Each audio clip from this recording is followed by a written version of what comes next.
원장님, 두통 있으면 일단 두통약을 먹는 게 맞죠? 아니요. 오히려 두통약 때문에 두통이 생기는 경우가 있습니다.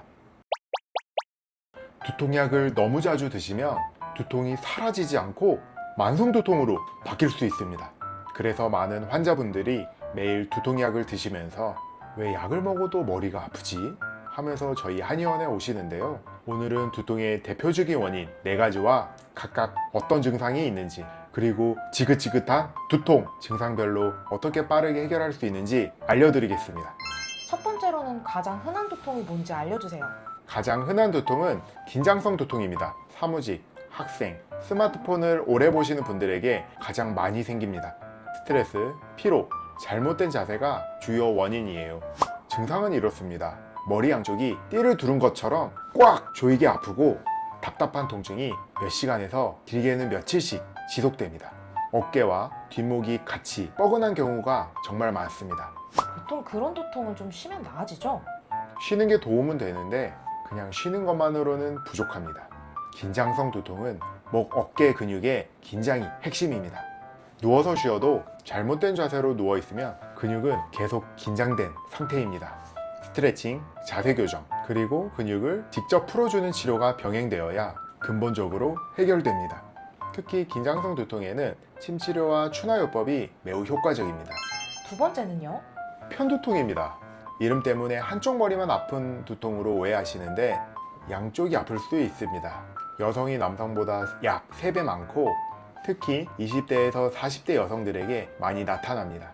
호르몬 변화와 관련이 깊어서 생리 주기에 맞춰서 두통이 오는 경우가 많습니다. 편두통은 증상이 굉장히 특징적인데요. 욱신욱신 박동성으로 머리가 아프고요. 빛, 소리, 냄새에 평소보다 훨씬 예민해지고 구역질이나 구토가 동반되기도 합니다. 일상생활이 불가능할 정도로 심한 경우가 많습니다. 두통약을 먹으면 좀 괜찮아지나요?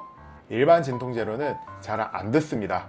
긴장성 두통과 메커니즘이 완전 다르기 때문인데요. 편두통은 뇌혈관과 신경의 문제라서 편두통 전용약이 따로 있습니다. 그런데 두통약을 너무 자주 먹게 되면 다음에 말씀드릴 3번째 두통으로 넘어갈 수 있습니다. 원장님, 아까 오프닝에서 두통약이 두통을 만든다고 하셨잖아요. 그게 이 통증인가요? 네, 약물 과용 두통입니다. 다른 말로 반동성 두통이라고도 하는데요. 두통약을 너무 자주 먹게 되면 우리 뇌가 약에 적응을 해버리고 그러면 약효가 떨어지는 시점에 반동으로 두통이 생깁니다. 그래서 다시 약을 먹고 약효가 떨어지면 또다시 두통이 오고 이런 악순환이 반복되는데요. 한 달에 두통약을 열흘 이상 드신다면 약물 과용 두통을 의심해봐야 됩니다. 한 달에 열흘이면 진짜 많은 분들이 해당될 것 같은데요? 맞아요. 본인은 두통이 자주 오니까 약을 자주 먹는다고 생각하시는데 사실은 약을 자주 먹어서 두통이 자주 생기는 겁니다. 해결책은 단 하나! 약을 끊어야 됩니다. 끊는 동안 첫 1, 2주는 더 심하게 아플 수 있는데 이걸 금단 두통이라 합니다. 근데 이 시기를 넘기면 만성 두통이 거짓말처럼 사라지는 분들이 많으니까요. 혹시 약물 과용 두통인 것 같다 하시는 분들은 약을 끊어보시는 걸 추천드립니다. 세 번째 약물 과용 두통까지 알려주셨는데 마지막은 뭔가요? 다음은 경추성 두통입니다. 이름 그대로 경추, 즉 목에서 시작되는 두통인데요. 거북목, 일자목이 심하신 분들이나 사무직, 그리고 운전 오래 하시는 분들, 또 과거에 교통사고로 목을 다치신 분들에게 흔합니다. 경추성 두통은 뒷머리에서 시작돼서 정수리, 이마, 눈 뒤쪽으로 통증이 뻗어나갑니다. 어깨와 뒷목이 항상 뻐근하고 목을 특정 방향으로 돌리거나 오랫동안 같은 자세로 있으면 더 심해지기도 합니다. 어지러움이나 메스꺼움까지 동반되는 분들이 있습니다. 그러면 이건 두통약을 먹어도 쉽게 해결되지 않는 걸까요? 두통약은 거의 효과가 없습니다. 원인이 머리가 아니라 목에 있으니까요. 목 근육과 경추 정렬을 잡아줘야 두통이 사라집니다. 다행히 두통은 한의학적 치료에 가장 잘 반응하는 두통 중에 하나입니다. 침치료, 추나치료를 함께 진행하면 금방 좋아질 수 있어요. 혹시 두통이 정말 위험한 경우는 없을까요?